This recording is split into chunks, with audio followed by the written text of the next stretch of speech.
cooperation, met with Mr. Elon Musk when I went to the United Nations General Assembly last year. He came to my hotel room and we had a discussion, and the discussion revolved around his would-be investments. So did I speak to him? Yes, recently. The answer is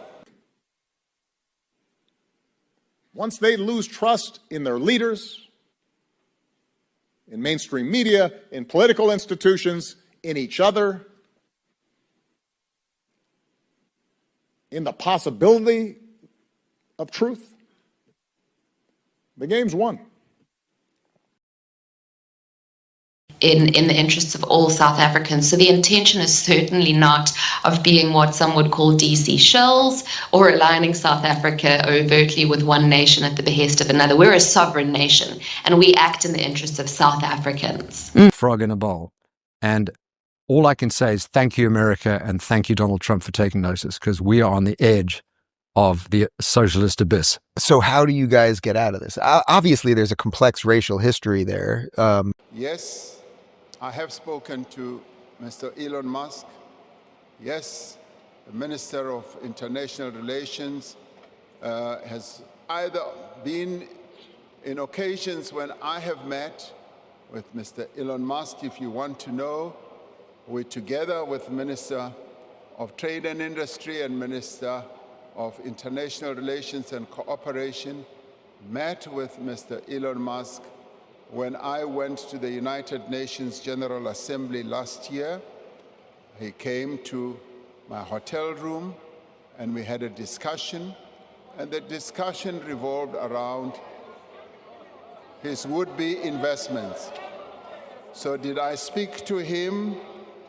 Yes, recently. The answer is yes.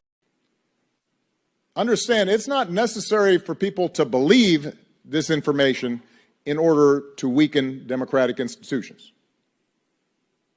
You just have to flood a country's public square with enough raw sewage.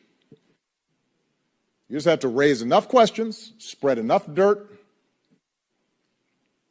plant enough conspiracy theorizing that citizens no longer know what to believe. Now, what we wanted to do was find out from key legislative and policy makers in the United States what they would consider a pathway towards a stabilization of relations.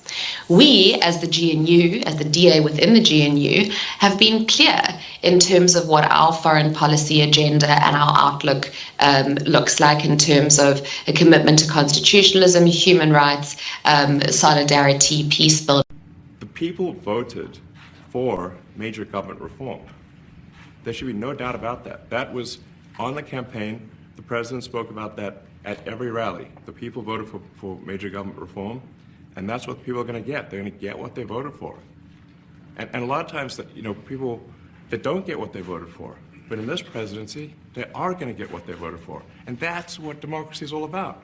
Any other nation. What we do know is that the US is one of South Africa's largest and most significant trade and investment partners. Under AGOA, we do billions of rands in preferential trade where we as South Africa benefit. We need to act in our national interest in finding out what the pathway towards maintaining this preferential trade access is. And in terms